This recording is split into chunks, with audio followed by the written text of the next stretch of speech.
What's up, everybody? Good morning. Welcome to Philly with Jon Marks on PHLY. It's going limp. The microphone is going limp right before our eyes.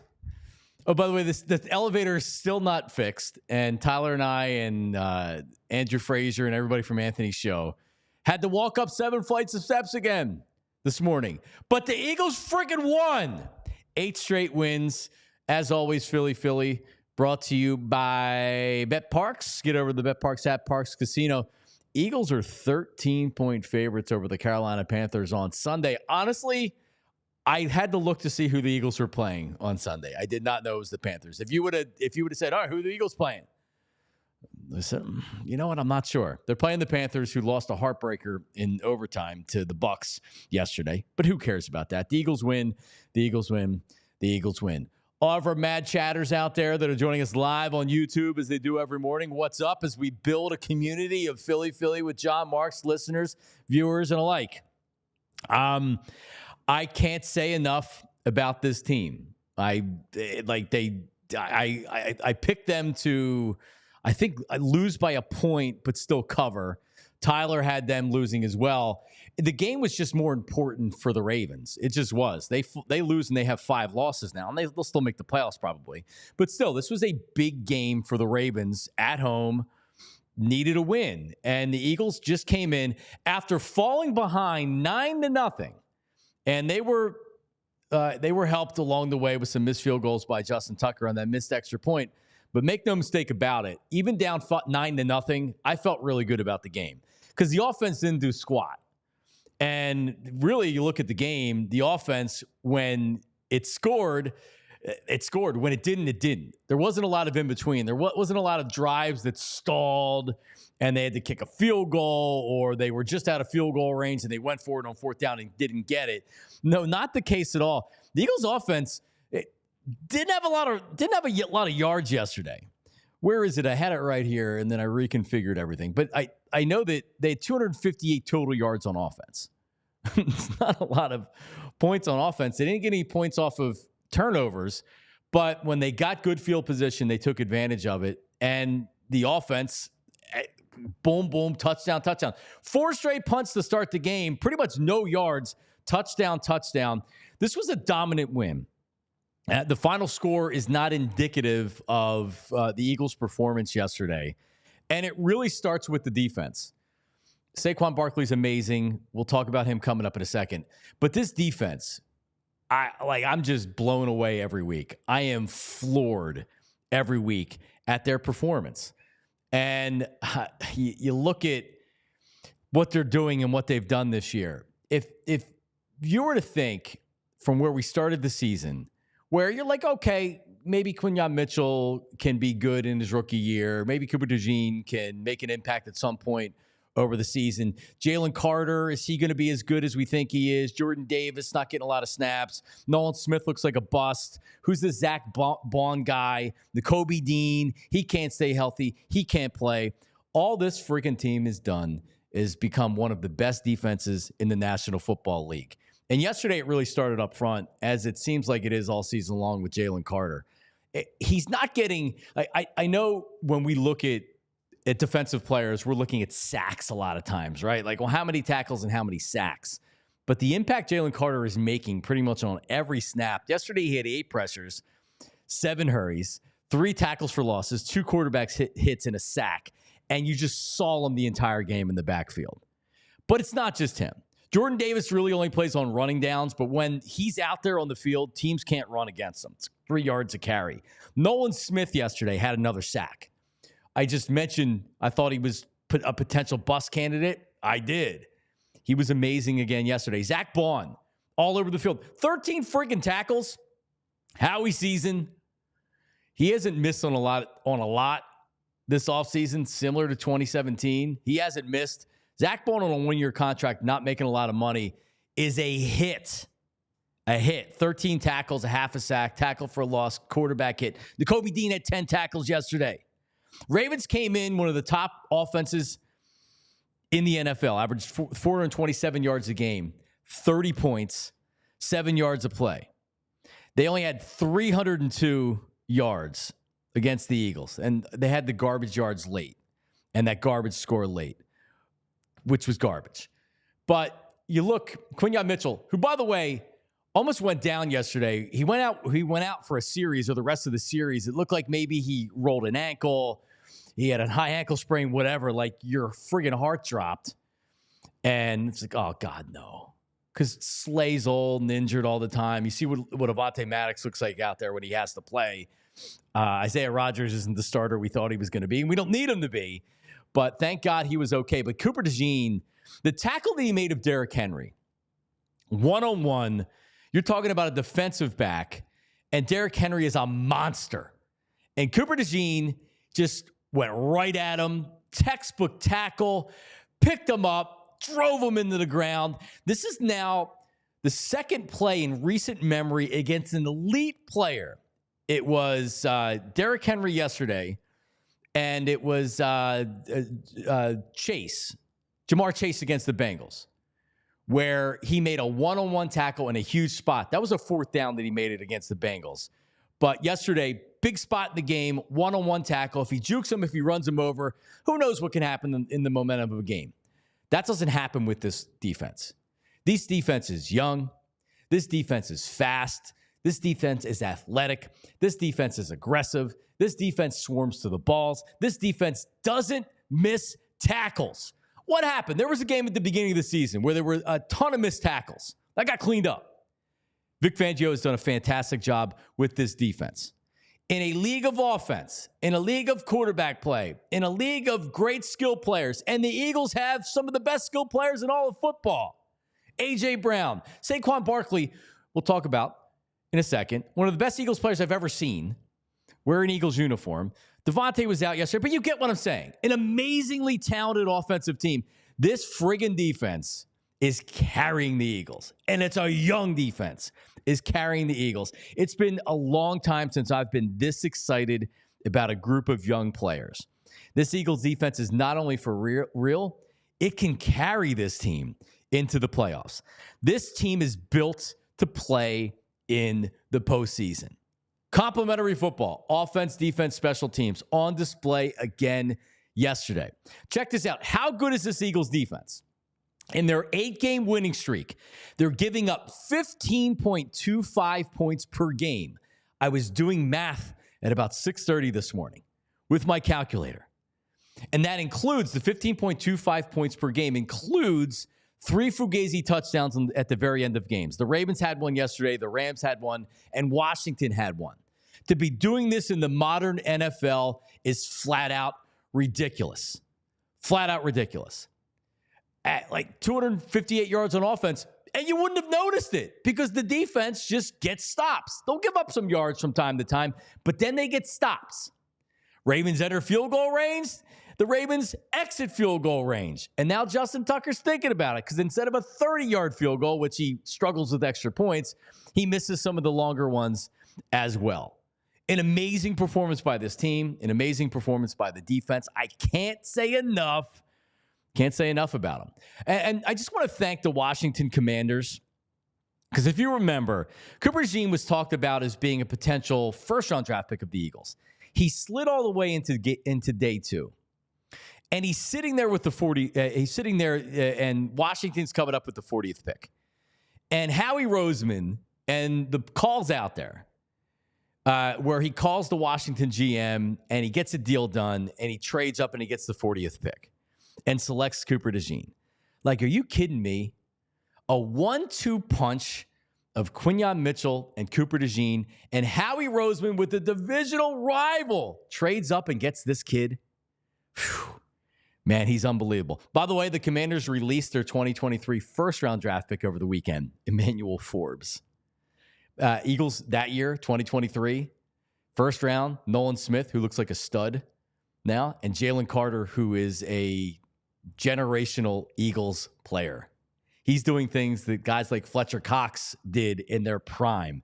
This dude is unbelievable. So shout out and thank you to the Washington Commanders for making that trade so the Eagles can get up and shore up the secondary.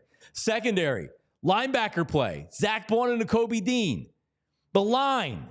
God, I wish Brandon didn't get hurt. This defense doesn't have a weakness. And it's amazing. And we didn't even talk about the offense yet, which we will coming up here. But we got to welcome in Tyler Zulli because we have headlines coming up. But Tyler, listen, man, this isn't last year where you're like, oh, well, you know, they're getting lucky in these games, and they are dominating teams. They are beating teams impressively. Yep. And everybody in the NFL, every analyst in the NFL, I know Des Bryant put out a tweet last night that he said he was picking the Ravens to win. He was tweeting out the Ravens were going to win the game. And and then he, after the game, was like, man, the Eagles are for real. It pained him. The former Cowboy pained him. Oh, you know that hurt him. That hurt him to tweet that out. Yeah, good morning to you. It is a very good morning. Here you go, by the way. We'll pull that up in just a second. I'll give you that tweet from Des Bryant here. That's all right. There you go. He said it. Oh, he tweeted it. It's there forever. I didn't think the Eagles would beat the Ravens. Eagles are for real. Yeah, good morning to you, by the way. This is a very complete football team. And you brought up the defense, and specifically what I thought was a turning point in this game, because the Eagles unfortunately did have a no-point first quarter, and it is what it is. When you win these games, you can kind of overlook those things a little bit. But I thought the turning point in this game, after the fact that the Eagles go down the field, boom, 8 plays, 82 yards, touchdown. Couple drives later, 6 plays, 49 yards, touchdown. They end up going up. 6 plays, 49 yards. A couple drives later, 9 plays, 68 yards. They go up 14-9, and they go up 14-12 into the second end of the end of the half. That missed field goal you brought up. The Baltimore Ravens had 55 yards on 8 plays, heading into a 3rd and 5 from the Eagles' 15-yard line. They got a 14-yard sack. Lamar Jackson took a 14-yard sack to push them back to the 29. Now, Justin Tucker on a normal season in a normal year is still knocking down 47-yard field goals with ease. He misses because he's got a little, maybe a little bit of a case of the yips a little bit, but whatever it is, you push them back from a 32-yard field goal to a 47-yard field goal. The ensuing drives, 14 plays, 47 yards, missed field goal. 7 plays, 34 yards, punt. 5 plays, 12 yards, turnover on downs. You had 5 consecutive drives if you go back to the end of the first half, right before the field goal, into the second half, a missed field goal, a punt, and a turnover on downs for the Baltimore Ravens offense. This defense comes up in spots exactly when you need them to. They fly to the football. They're fast. They're athletic. And as you brought up, this is a young core that is continuing to get better. Quinyon Mitchell has been outstanding. Cooper DeJean has been outstanding. Jalen Carter probably got held about 65 times yesterday. What was that, and man? was still efficient. Like, this is a team, and Zack Baun, by the way, who you signed to a 1-year deal, I believe is only 27 years old. Correct. This is a young core that you can get excited about because there is longevity to this team. Now, you're going to have to consider re-signing Zack Baun to a much larger deal than what you brought him in for. But there's longevity. There's longevity to this core that excites you. This is a really good defense that is playing its best football at the right time. You should be very, very excited about this team. Yeah, I mean, the balance of the game is probably they're behind 9-0. They punt. They go 3 and out again, and they then hold the Ravens to 3 and out. They lose yardage, right? And then so the Eagles get the ball again, and they get 1 first down, and then they have to punt. But they pin them, and this is where we talk about complementary football in all 3 phases. They pin them at the 1-yard line, which they were playing field position. They did a good job. But think about that. So now the Ravens have the ball at the 1-yard line. They don't get a first down. So the Eagles get the ball again in Baltimore territory at the 49-yard line, and they drive right down and they get a touchdown. And they made it look easy. Another Ravens drive, 3 and out. Boom, another Eagles touchdown on a short field. They get the ball at the 32, so they need to go 68 yards. But still, just like that, 9-0 with the Ravens and the ball, and they had marched down the field on the Eagles twice now, and the defense shuts them down pretty much for the rest of the game, and the game's 14-9 like that. And we've seen the Eagles. The Eagles have given up points and yards early in games a number of times this year, but then that's it. Yep. Once they lock them in, they lock them in. You want to talk about, by the way, complementary football. I think it can go all the way down to, you brought up the punt game and how they pinned them a couple of times. Braden Mann yesterday punted 6 times for 307 yards. He punted an average of 51.2 yards per punt and pinned the Ravens inside the 20 5 out of his 6 punts. His long was 58, which means that his average punt was 51 yards, which means it wasn't that far off from his long, which means he was pretty consistently punting over 50 yards. You want to talk about complementary football? It extends all the way to your punt game. Now, granted, they had the kick-catch interference, which was problematic, but it one issue amongst the entirety of the game.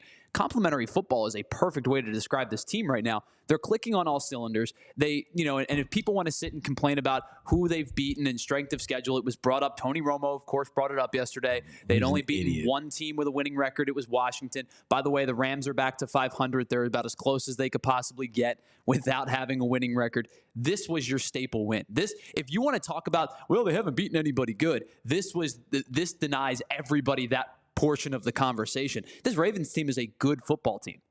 And the Eagles, for the most part, made them look so inferior, especially defensively, and then late in the game offensively in the fourth and in the second quarter with the back-to-back touchdown drives. This team is so much better than anybody anticipated, especially after the 2-2 start. It's amazing.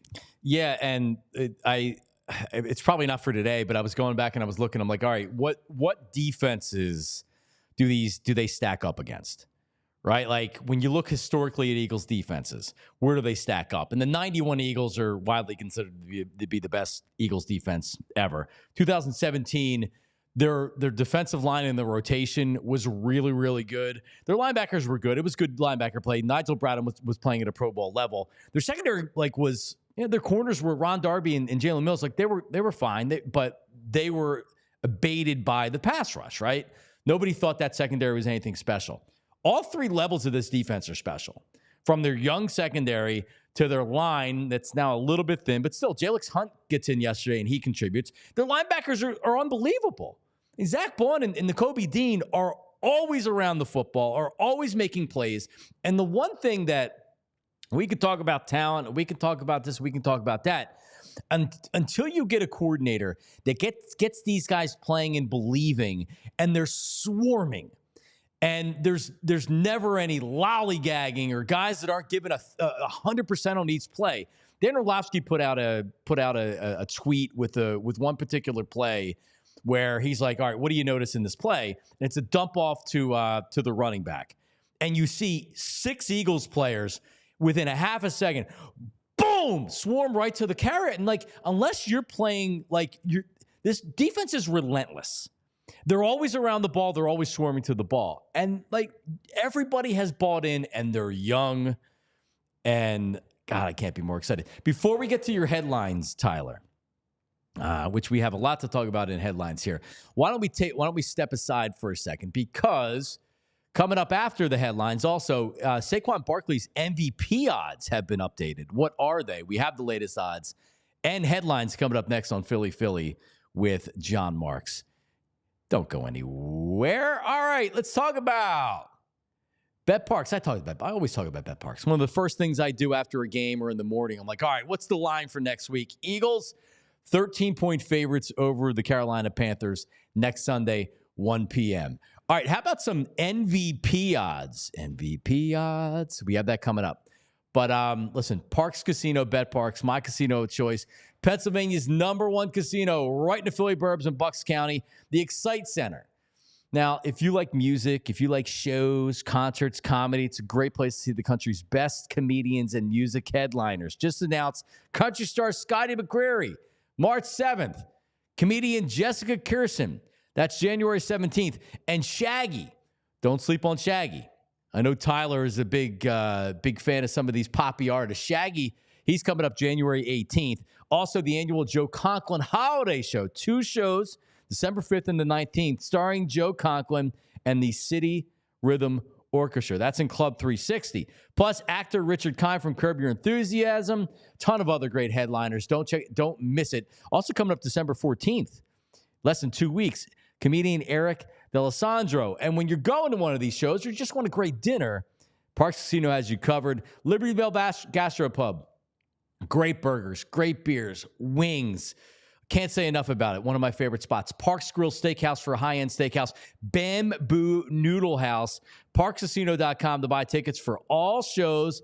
Parks Casino, this is how you win. You must be 21. Gambling problem. Call 1-800-GAMBLER. That's right. All right, well, let's talk about TrueMark. TrueMark Financial is one of my favorite places going on right now. I have so I was emailing back and forth with Mary Ellen, who is my girl at TrueMark Financial, and Donna, who set up my business account there. Can't say enough about them. Can't say enough the kind of service that they give you. I mean, really, when you're talking about when you're talking about just whether it's business, whether it's personal, you want to go into a business and feel like that you matter, that you're recognized, that if you have questions, if you have problems, that they're going to be immediately addressed. That's TrueMark Financial. Literally an email or a phone call away. If I have any problems with my online account, with my app or anything, you can talk to somebody in just minutes and they'll help you out. And TrueMark Financial right now, they have something called the Greenlight account. It's free. It's an app. It's changing the game for kids, helping them learn how to earn, save, and spend wisely. They can set up saving goals, track their spending, even get an allowance right there on the Greenlight app. And they even get their own debit card. That's right. So they can make real purchases, and they're learning real-world money skills. And you control it right from your phone. And best of all, for TrueMark Financial members, it's free. The holidays are right here. We're there now. It's the perfect time to introduce your kids to Greenlight. Get signed up today. Visit TrueMark.com/Greenlight for more information. That's TrueMark.com/Greenlight.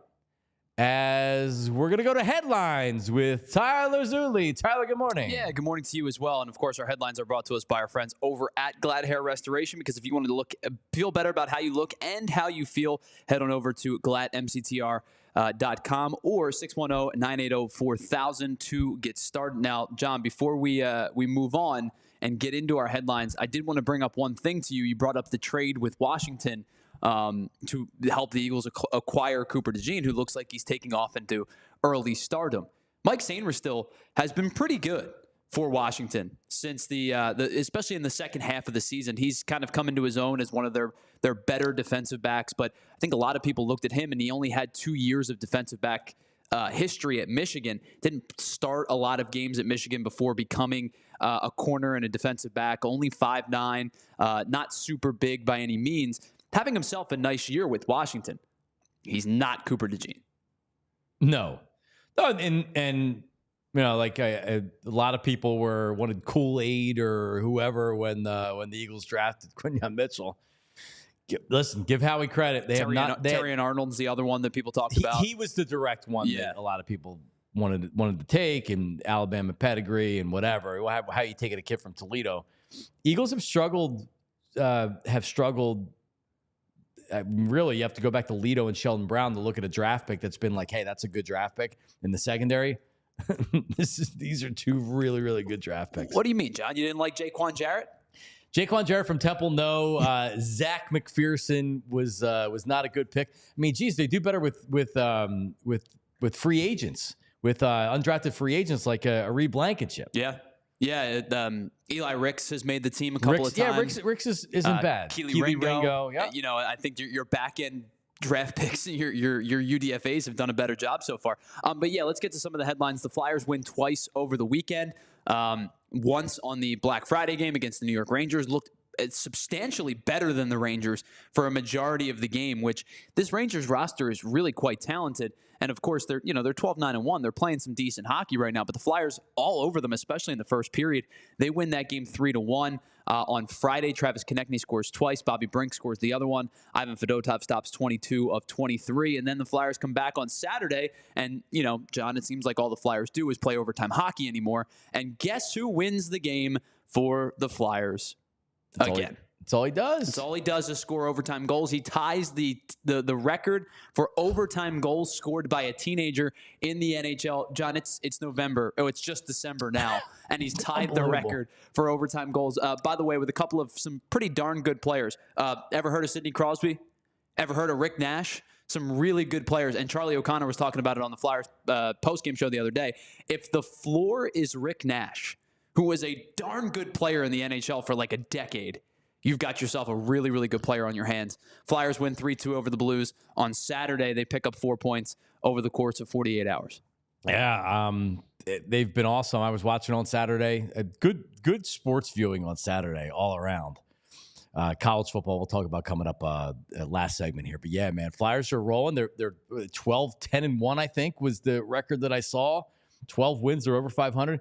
Hey, listen, this team's going to make the playoffs. They're getting better. And by the way, I know a lot of people were mad at Tortorella for sticking Michkov down, and maybe he didn't need to do it. But this team is playing great right now. So the team's playing well, and it's a team with a lot of young players. I think you have to give the coach some credit. So, John Tortorella, congratulations. Yeah, well, a 4-0 weekend for Philadelphia sports. Obviously, we talked a lot about the Eagles. The Flyers win twice. The Sixers get off the slide a little bit. They go to Detroit and beat the Pistons 111-96 on Saturday night. Tyrese Maxey with 28 leads the way for the Sixers. How about 23 minutes and 4 points for our old friend Tobias Harris in this one?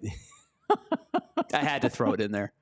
Well, you remember when he played at home, his return, how I think he hit a shot or he hit a three or something, and he started going like this to the fans because they were booing him or whatever. And it's like, dude, like your kids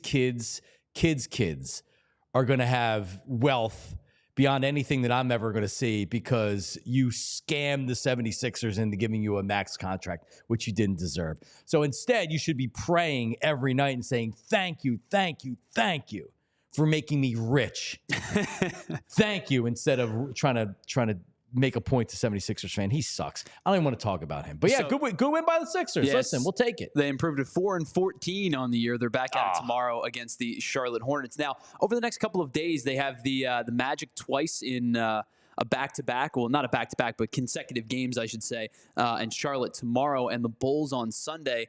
And then the Hornets again on the 20th. A 5-game stretch in which the Sixers maybe could make up some ground if they play decent basketball over the next couple of days. You know, I know they're 4-14. They've kind of buried themselves, but, Charlotte, a beatable team. Orlando has a ton of talent, but, I think that 15-7, if you split with them and you beat Charlotte a couple of times, maybe you have a chance to make up a couple of games. Yeah, I don't care.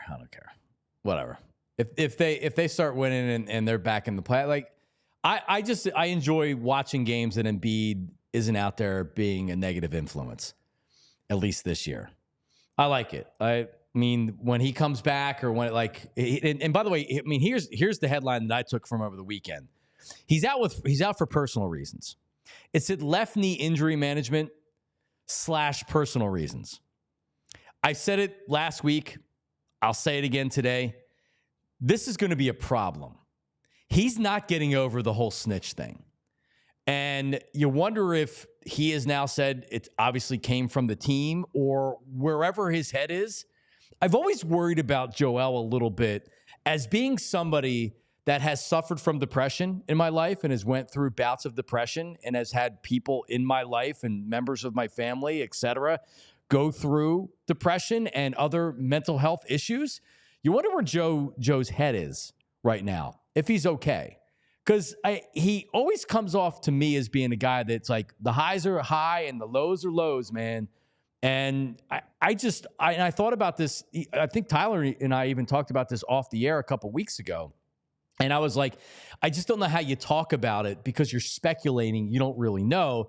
But I've had suspicions that maybe he is going through some mental health things or some depression right now. I don't know. But being out for personal reasons, unless there's something that has happened that we don't know about in his family, it certainly looks like that he's out for personal reasons because of the whole thing that went on with the team meeting and being late for everything. So you have that. It's a shame. All right, one final piece of news as we wrap up, as you brought up the college football slate. The college football conference championships are going to be played this weekend over the course of Friday and Saturday. A couple that we'll buzz through because they're not quite the same as the bigger games, but Conference USA is Western Kentucky and Jacksonville State. The MAC is going to be Ohio and Miami of Ohio. Sun Belt Championship, Marshall and UL Louisiana, or sorry, I guess they're just Louisiana now. But some of the ones that are a little bit bigger will start in the Mountain West. Boise State has an opportunity to clinch their spot in the college football playoff as Ashton Genty continues to what should be his Heisman candidacy season, but maybe it seems like that's kind of fallen to the wayside as Travis Hunter seems to be running away with it in the odds. They'll take on UNLV on Friday night, and then Saturday a slew of games, including the Big 12 championship, number 18 Iowa State, number 16 Arizona State, the SEC, number 7 Georgia, number 3 Texas. That'll be at 4, and then at 8 o'clock the ACC and the Big 10 both play. It's Clemson and SMU in the ACC,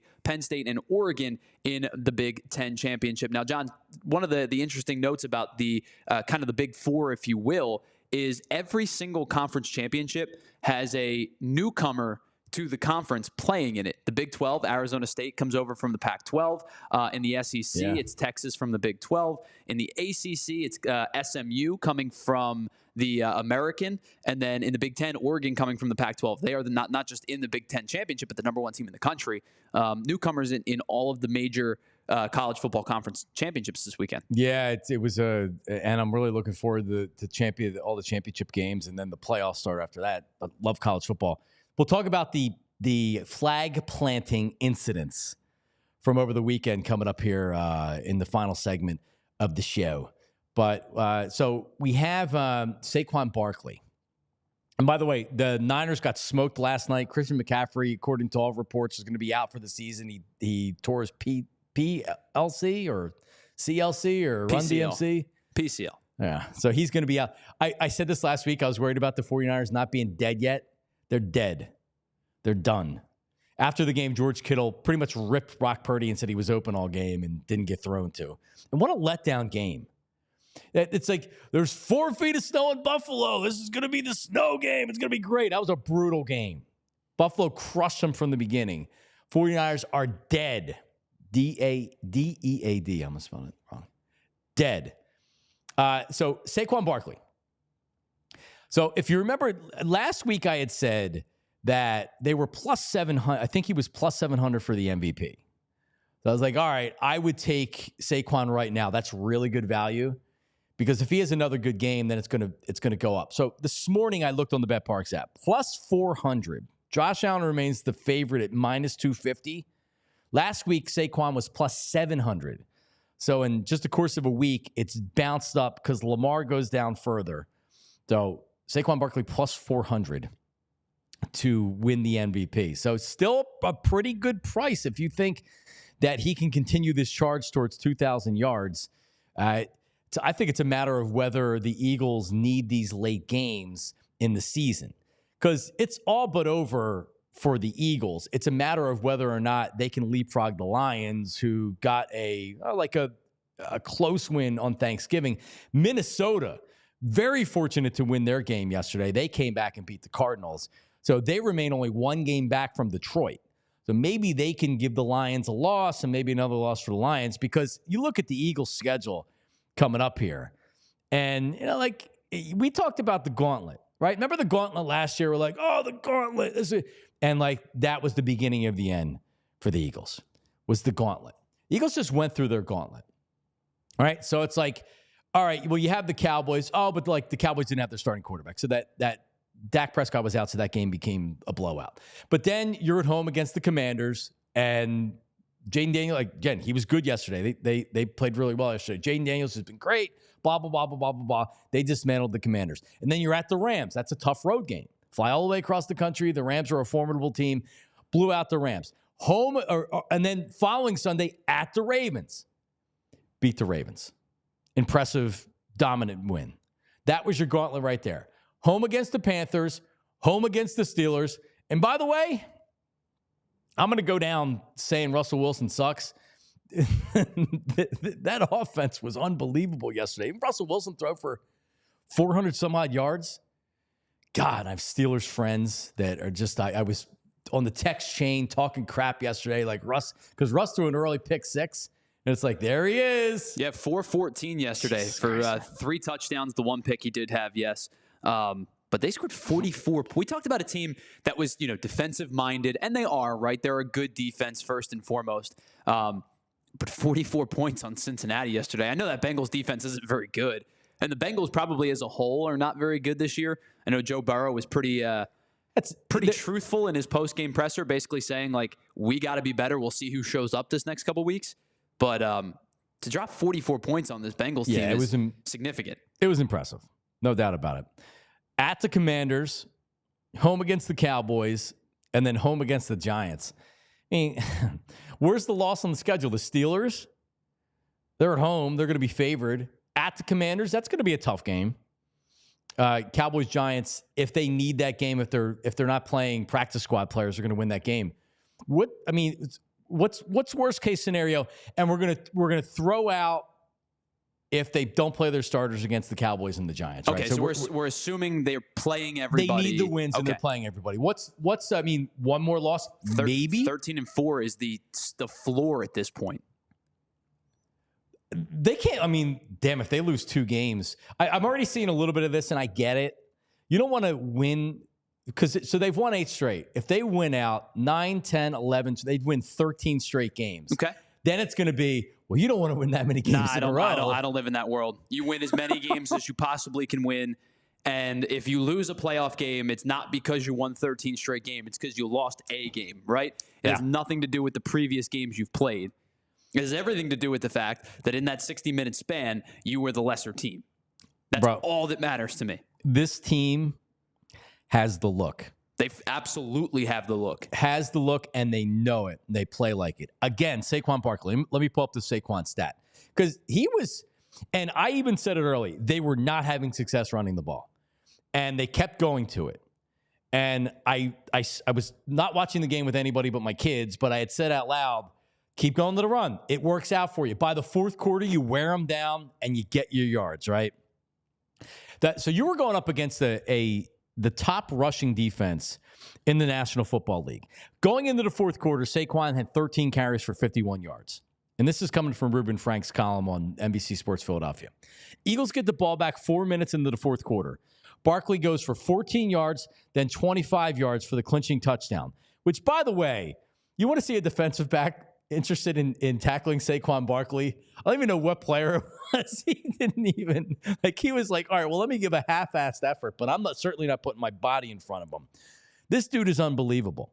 So once again in the fourth quarter, this guy is just unbelievable. No one had rushed for more than 63 yards against the Ravens this year. Saquon had 107, and 61 of them in the fourth quarter. So 61 rushing yards in the fourth quarter. That's the formula. The defense is never gonna give up a lot of points, and the Eagles are going to continue to go back to the running game. And by the fourth quarter, when your defense is worn down, the Eagles and their run blocking and those big bodies on the offensive line are going to be plowing forward. And then Saquon, give them, and believe me, he was running through some big holes there in the fourth quarter. But then good luck getting him in the second or the third levels of the defense. And that's what you saw yesterday. And that's what you've been seeing really all season long. This is reminiscent of 2017, where the Eagles in the fourth quarter were just running teams over and running games out. And this team right now, they have a better defense than 2017. They have the same look right now that they did running the football. Also, Jalen Hurts only threw the ball 19 times yesterday. Are you noticing a trend in the success of the Eagles and how many times they need to throw the ball? And you're not going to hear me complain about Jalen Hurts for 1 second until he has a game where he stinks. 19 attempts. I'm going back here to the first game of their winning streak. All right, against the Cleveland Browns. So 8 straight games. These are attempts. 25 pass attempts. 14, 20, 24, 20, 28, 22, and 19. Now, the difference is, I feel like that if they need to throw the ball and the opposing defense is really saying, hey, we're going to put 9 guys in the box, you're not going to throw it, that the Eagles can throw it. And we've seen Jalen Hurts do that in 2022. He got hot throwing the ball late and into the playoffs. All right, we'll come back. More Eagles stuff. But also, this is pretty interesting over the weekend. When flag planting goes wrong in college football, as a show, do we need to plant the flag? Do we support planting flags at midfield? We'll talk about that coming up. That's next on Philly with Jon Marks. Don't go anywhere. Let's talk about my guy C-Jam. C-Jam Construction, probably on the chat this morning. Mark is probably on the chat this morning. Family-owned home remodeler, specializing in decks, bathrooms, and flooring. Their goal to help their clients alleviate the challenges and frustrations that come with home remodeling. So, as opposed to hiring somebody and then hiring a subcontractor and hiring this person, nope. They take care of everything, so you don't have a bunch of people coming in your house. And again, family-owned and operated. And right now, it's pretty cool. A giveaway benefiting Children's Hospital of Philadelphia, CHOP. Right now through the 20th of December. Online raffle for a chance to win a Yeti cooler and a Kelly Green Saquon Barkley jersey. I'm going to have to enter this. All proceeds from the raffle go towards CHOP Online Tour Drive that C-Jam does every year. Raffle tickets are $10 a piece. There's no limit to the amount a person can donate in one shot. Winners announced December 21st. People can enter by going to cjamconstruction.com/toy drive. cjamconstruction/toy drive. And right now, just make sure you call them. Your next home project, again, decks, bathrooms, flooring. If you mention PHLY, C-Jam's going to give you 15% off. See their full selection and learn about their products and warranties on the website cjamconstruction.com or call them 856-329-2933. 856-329-2933. If you want to support a family-owned and operated local business that is a part of our community here at PHLY and Philly with Jon Marks, I urge you to go to cjamconstruction.com. All right, speaking about a locally owned and operated business, how about Glatt Hair Restoration by Morgenstern Medical? That's right. Listen, it's the holiday season. You're going to be going. There was a reunion this past weekend. My high school's 30th reunion, which I did not go to. But if I would have went to, I probably would have been seeing a lot of bald guys. Or guys there like, oh, the hair is not good. That wouldn't have been me. People would have been like, damn, look at that hairline. I'm envious. Look at his hair, right? And that's not, I don't have great genetics. That's not me. That is Glatt Hair Restoration. Because right now, whether you're balding, bald, completely bald, whatever you are, whatever stage of hair loss you're in, they have leading edge treatments, prevention and restoration. So it's not just about getting a hair restoration procedure. It's not just about, oh my God, I need hair here. No, you can prevent. If you're starting to go bald, if you're seeing the shedding for women, also for women, what do you do if you're a woman and you're losing your hair, right? Guys can shave their head. It's a little bit different with women. There's a lot of different things out there, like non-invasive treatments, PRP and stem cell restoration, vitamin supplementation, which is really hot these days, and it's amazing. It works. A lot of things going on right now at Glatt Hair. Each patient receives a complimentary one-on-one consultation to pinpoint the best course of treatment. A lot of places, and I've heard this from people that have had hair restoration previously or at other places, not through Glatt Hair Restoration. They call and they say, hey, I want hair restoration. They're like, all right, come in next week. All right, you're signed up, coming in a month. To where if you go to Glatt Hair Restoration, they may tell you, and they do tell you, I don't think you're a good candidate for hair restoration. You're not there yet. Could we say, let's try to slow down the process of hair loss right now? So they're going to do what's best for you. That's Glatt Hair Restoration. Bald's now optional. The right treatment for you is right there at Glatt Hair Restoration. GlattHairMCTR.com. GLAT Hair MCTR.com or call 610-980-4000. 610-980-4000. Glatt Hair. And by the way, was it Cyber Monday, Tyler Zulli? Is that what it's called? Cyber Monday? Yes, correct. Well, here at PHLY, we have a deal going on right now. You want to be a diehard? How about $36 for 36 hours only? Starting right now, started at 8 a.m. Look at that. Normally you pay $80 for, and it's well worth the $80 because you're getting everything we do, all our diehard features for an entire year. You can join right now for $36. Are you kidding me? $36, $3 a month? $36 diehard for 36 hours. And, so get that, and all PHLY merchandise, 30% off. Allphly.com is the website to go to.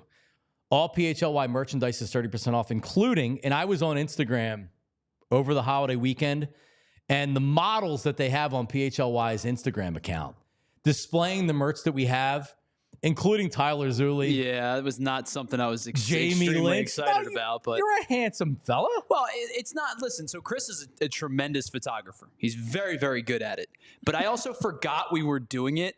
And like I was just unkempt. I didn't have I didn't shave. I had like this. You would have maybe gotten a haircut. I forgot, and I did this weekend right, because we went to go take the little one to go see Santa. So I went to look nice because we did some Santa and then we did newborn photos. So I wanted to look nice, but I forgot we were doing the photo shoot. You would have had it done before the photo shoot. I looked like an idiot. Yeah, but no, Chris did an excellent job with our photo shoot.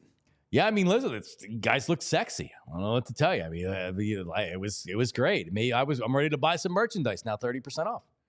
There you go. By the way, real quick before we dive into the college football conversation, the Jalen Hurts thing you brought up, I want to give you just an extra set of numbers, and I'm going to run through these quickly because a lot of them are the same. Yes. Since the win in Cleveland, 0, 7 times, 1 once. Do you know what that is? It's the amount of interceptions that Jalen Hurts has thrown in the game. Another clean day, man. He's not turning the ball over. So you brought up the only 19 pass attempts, and he only threw for 118 yards. But he's efficient when he needs to be. He's not turning the football over. He's fumbled just once in that same span. He fumbled 1 time for a loss against Dallas in a 34-6 win. He's threw 1 interception against Dallas in the 34-6 win. He has 7 out of his last 8 games with 0 turnovers. Not just interceptions, 0 turnovers. Yeah, and think about the play yesterday where there was the problem in the exchange at the goal line. Again, that's another huge play. He picks it up and gets in, which was a great play. No, like there were 5 fumbles. Was it 5 fumbles yesterday, and they lost none between the two teams? Yeah, it was kind of surprising. Saquon had a fumble. Well, they were fortunate to get that one back. You brought up 2 weeks ago you thought would be a high turnover game between the Eagles and the Rams. Now, this one didn't result in a lot of turnovers, but the fact that the ball got put on the turf as much as it did was kind of intriguing. That's also part of the formula that we're talking about, which is Jalen Hurts, don't turn the ball over, don't throw interceptions, can't fumble the ball. And he hasn't. And you know what? Like you had brought up the punting stats earlier. Their special teams is unbelievable. It's been excellent. It's been really good. How many were inside the 20? 5? 5 out of the 6 that he punted. Jesus, man. They're going to be tough to beat. Like, the Bills are for real. I want to say the Chiefs aren't winning the Super Bowl last year. I said that last year because their offense really wasn't good the entire year, and their defense is really good. So by no means am I counting the Chiefs out.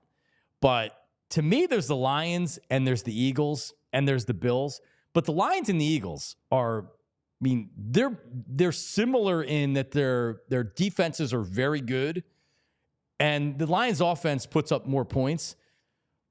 But like I feel like the Eagles offense, if they wanted to, they could score more, but that's not what the MO of this offense is. Does that make sense? Right? Like the Lions are explosive.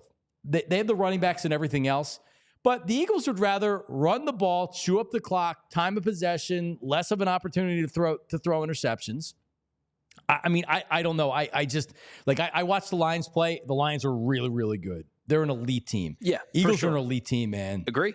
They really are. This is going to be a fun playoff. And you talk about the Chiefs, right? Their defense has been great this year. They've had wins of giving up 17, of 10, of 13, 18, a couple of 20s, of 14. They give up 30 to Buffalo, but Buffalo is one of those teams you mentioned as the elite echelon teams.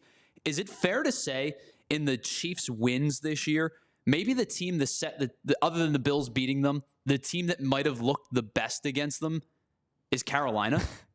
That's true. Carolina played well against them, and they were in that game until the very end. They scored 27 points.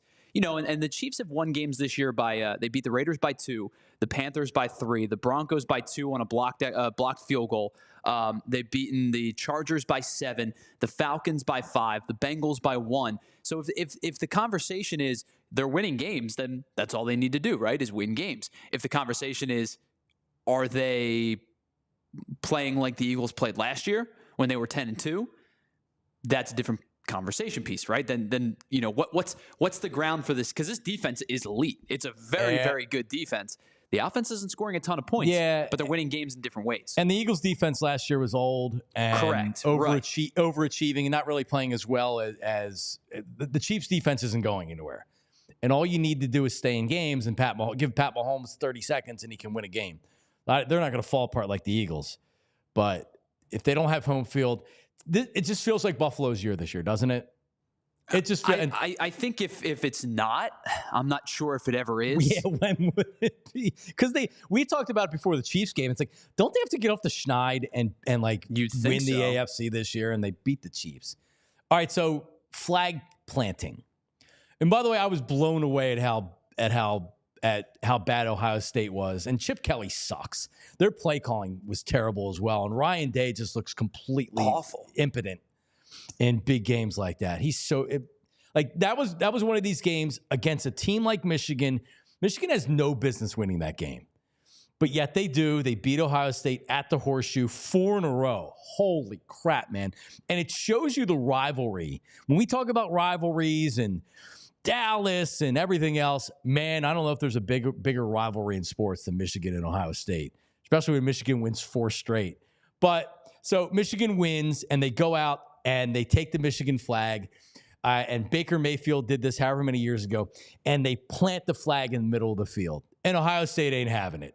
And a huge brawl breaks out. Jason Avant ends up being the one that grabs the flag after the Ohio State player grabs the flag out from the middle of the field. So here's what I'll say about flag planting, because this happened a number of times. Like it happened, North Carolina State, they beat Carolina in a rivalry game. It happened also Arizona State, Arizona. It happened Florida State and Florida. It happened one other game, I think. But here's what I'll say about it. I think Arizona State and Arizona's mascots were fighting. They were. So you can't have, on rivalry weekend, you can't have every game where you're taking the flag if you win on the road and planting it at midfield.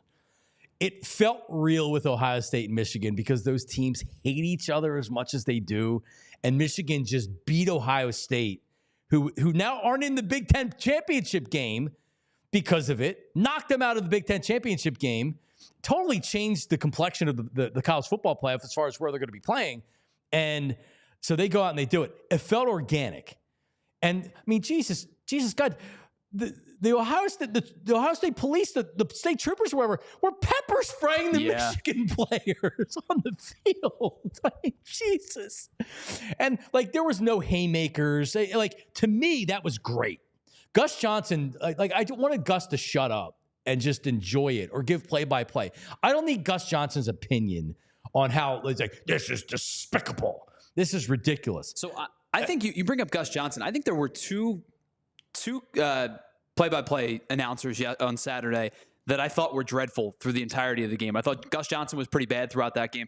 Joe Tessitore was terrible in the Georgia Tech game. He was awful. It was a bad weekend for like the higher echelon, play-by-play guys amongst their respected, companies.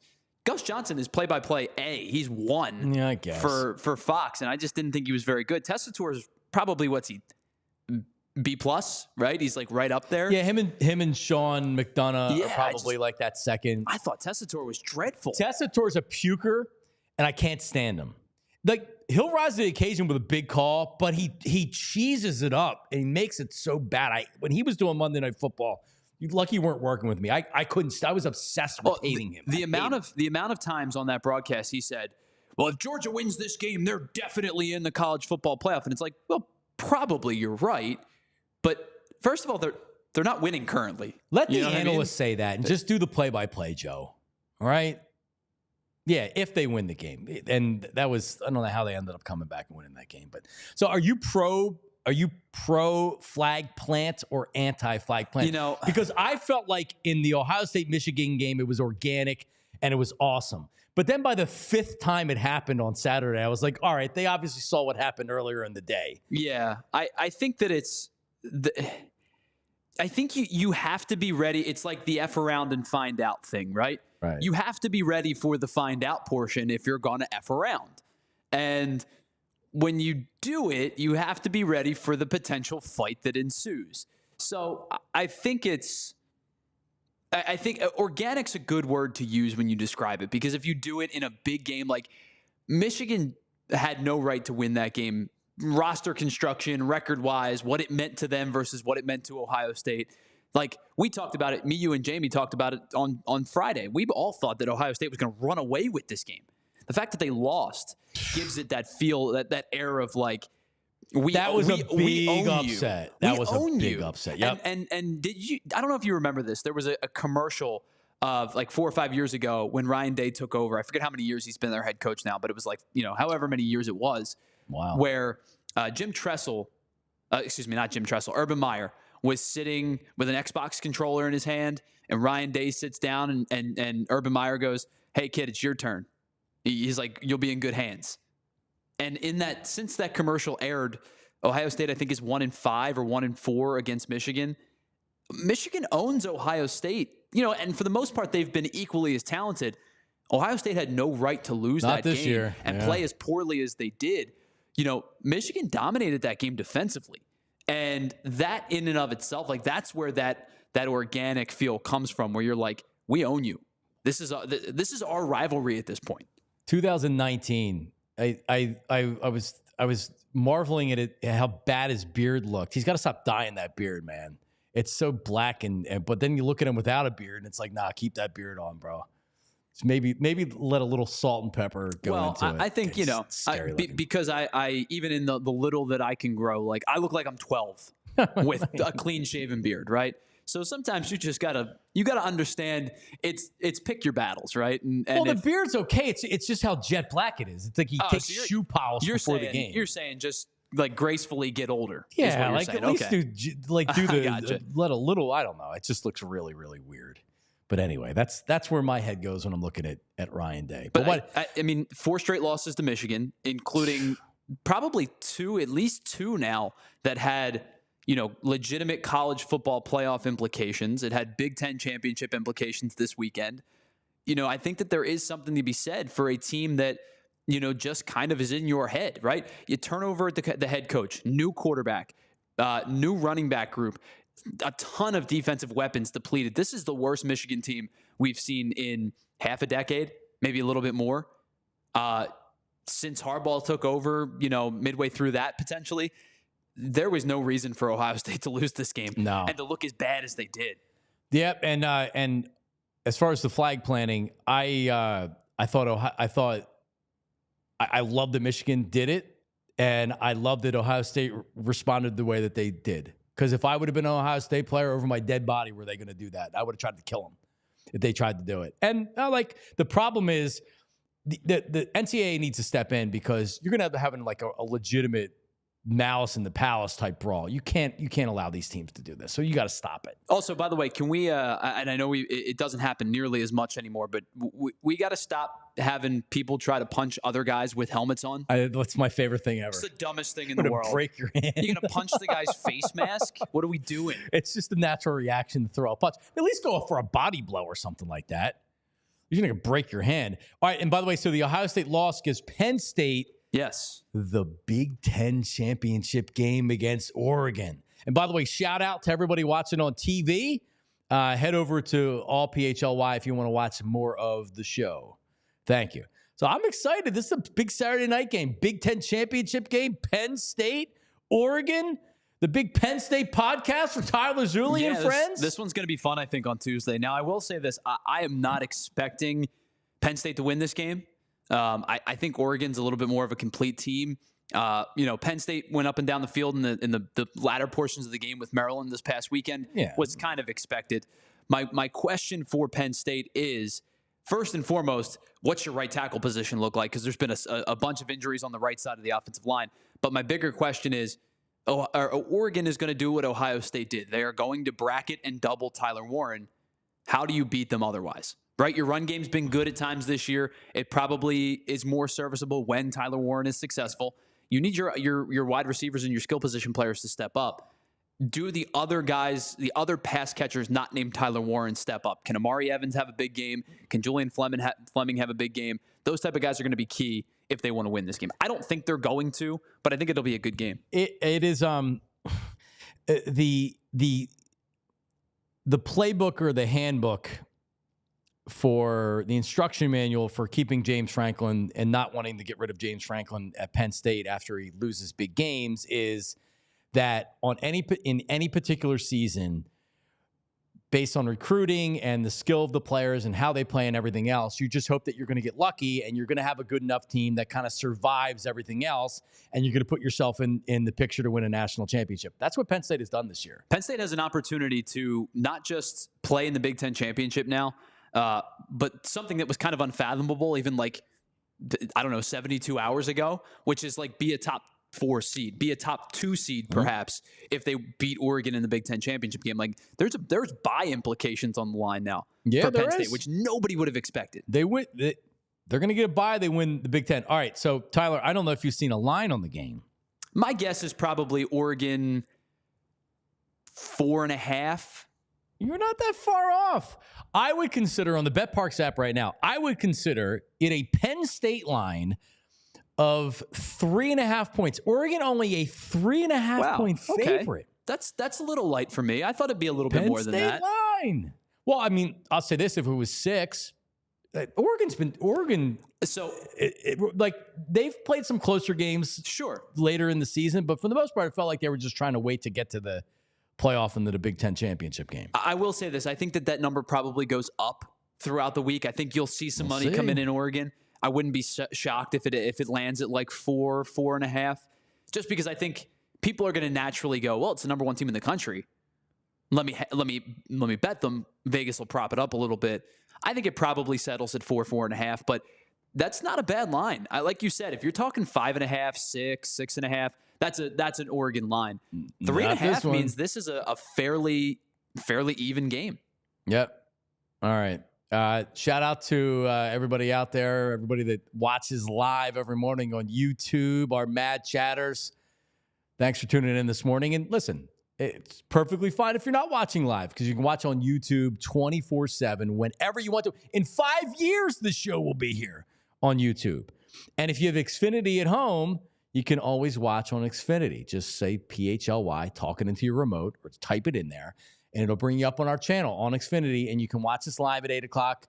They'll rotate the programming throughout the day. Check us out. Also, the podcast version, if you're in the car and you're like, I would like to, didn't get a chance to watch them today. Well, listen, the audio version podcast is available wherever you get your podcasts. Just search Philly with Jon Marks. Also, on social media, follow us on Twitter, on Instagram. What else is there? Blue Sky, which I haven't done anything with other than create an account. Threads, which I don't do anything with. At Jon, Jon Marks, Marks Media. At Jon Marks Media. Drop me a line. DMs are open. It's a fun time to be a Philadelphia sports fan. Fun time to be an Eagles fan. We'll be back tomorrow at 8 a.m. See you then. We all silly like the mayor.